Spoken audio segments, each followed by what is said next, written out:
रिया ने सचिन की अकल ठिकाने लाने की कोशिश की है। तो आज रात के एपिसोड में आप सबको देखने को मिलने वाला है उड़ने की आशा सीरियल में कि जो साइली बताने की कोशिश कर रही थी सचिन को कि तुम गलत आदमी पर विश्वास कर रहे हो, रंजीत भाऊ बिल्कुल भी ऐसे नहीं है। तो इस बात को लेकर सचिन ने साइली से बहुत कड़क स्वभाव में कहा था कि अगर तूने रंजीत भाऊ के ऊपर ये शक वक करना बंद नहीं किया ना तो तेरे मेरे बीच में बिल्कुल भी आगे नहीं बनने वाला है। इस बात से परेशान होकर परेश जो है वो साइली को समझाने की कोशिश करते हैं कि बेटा अभी तक जो कुछ भी तूने किया है ना वो ठीक है, आगे इस बात को यहीं रोक दे, तुझे कुछ भी करने की ज़रूरत नहीं है।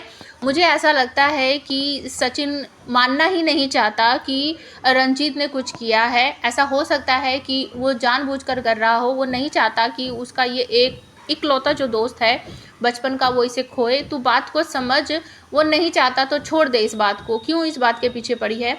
तो साइली कहती है कि नहीं बाबा ऐसे कैसे, अभी तक मैंने जिस चीज़ पर मुझे शक हुआ है मैंने उसको सबके सामने साबित किया है। तो सचिन के मुझे ऐसा लगता है कि ये रंजीत भाऊ जो हैं उसका गलत फ़ायदा उठा रहे हैं और मैं ऐसा नहीं करने दे सकती, क्योंकि मुझे ऐसा लग रहा है कि आने वाले समय में ना वो बहुत बड़ा कुछ कांड करने वाले हैं, सचिन उसमें फंस जाएगा। बाबा मैं ऐसे कैसे कर सकती हूँ, ऐसा नहीं छोड़ सकती। तो परेश कहते हैं कि नहीं बाड़ा तू रहने दे, बस जो है ठीक है जैसा है। अब आपको देखने को मिलेगा कि सचिन ने जो अपने आकाश की गाड़ी रंजीत भाऊ को दी थी उसे पुलिस जो है वो पकड़ लेती है कि इस गाड़ी पर जो भी इंसान है या इस गाड़ी को जो भी चलाता है उसकी वजह से चोरियां हो रही है, चलते चलते लोगों के सामान जो है उनसे छीने जा रहे हैं, झपटे जा रहे हैं। तो गाड़ी जो है वो आकाश के नाम पर रजिस्टर्ड है, तो आकाश को उठाकर पुलिस ले जाती है और सारा परिवार जो है इस बात को सुनते ही पुलिस स्टेशन पहुंच जाता है। सब बताते हैं कि आकाश बिल्कुल भी ऐसा नहीं करता है, ये गाड़ी तो हमने किसी और को दी थी।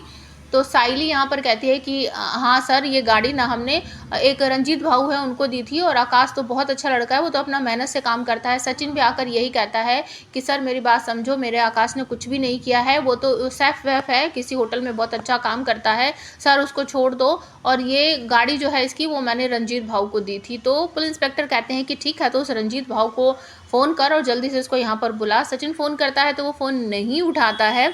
तो फिर सचिन को पुलिस वाले कहते हैं कि ठीक है जहाँ पर तू उससे मिला था या जहाँ पर वो रहता है हमें वहाँ पर लेके चल। तो सब के सब वहीं जाते हैं और पुलिस स्टेशन से कुछ लोग भी जाते हैं और साइली, सचिन, परेश, रिया सब मिलकर जाते हैं और वहाँ पर जब सर्च करते हैं तो कुछ भी नहीं मिलता, कोई फ़ोन वोन भी, कोई सामान भी कुछ नहीं मिलता है। तो पुलिस वाले कहते हैं बेटा तू तो फंस गया, तेरा दोस्त कहाँ है, यहाँ पर तो कुछ भी नहीं है। सचिन कहता है कि सर मुझे नहीं पता है। तो सब के सब वापस पुलिस स्टेशन आते हैं और वहाँ पर सचिन और बाकी सारा परिवार पुलिस इंस्पेक्टर के हाथ पैर जोड़ता है कि प्लीज़ आकाश को छोड़ दीजिए, उसने कुछ भी नहीं किया है। तो सचिन भी कहता है कि सर प्लीज़ छोड़ दीजिए। तो पुलिस इंस्पेक्टर उसे कहते हैं कि अगर तू चाहता है ना तेरे भाई को हम छोड़ दें तो अपने दोस्त को यहाँ पर लेकर आ। तो सचिन फिर भड़कता हुआ कहता है कि सर मैंने बोला ना मेरे रंजीत भाऊ ने कुछ नहीं किया है और आप छोड़ दो इनको, और उसने कुछ भी नहीं किया, आप जानबूझकर मेरे दोस्त को फंसाने की कोशिश कर रहे हैं। इस बात पर रिया नाराज़ हो जाती है और फिर जोर से कहती है ओ गॉड सचिन तुम्हें दिखाई नहीं दे रहा है क्या, तुम्हारी वजह से, तुम्हारे दोस्त की वजह से आकाश जेल में है और तुमने बाइक उसको दी थी, वो चोरी कर रहा है। साइली वैनी ने भी एक बार तुम्हें बताया था और उसके चोरी करने की वजह से आकाश जेल में है। तुम्हें दिखाई नहीं देता क्या, तुम्हें सच सुनाई नहीं दे रहा, दिखाई नहीं दे रहा, क्या हो क्या गया है सचिन तुम्हें। अब आप हमें कमेंट करके बताओ इतने सारे सबूत मिलने के बाद भी क्या सचिन उन सबूतों को नज़रअंदाज कर देगा।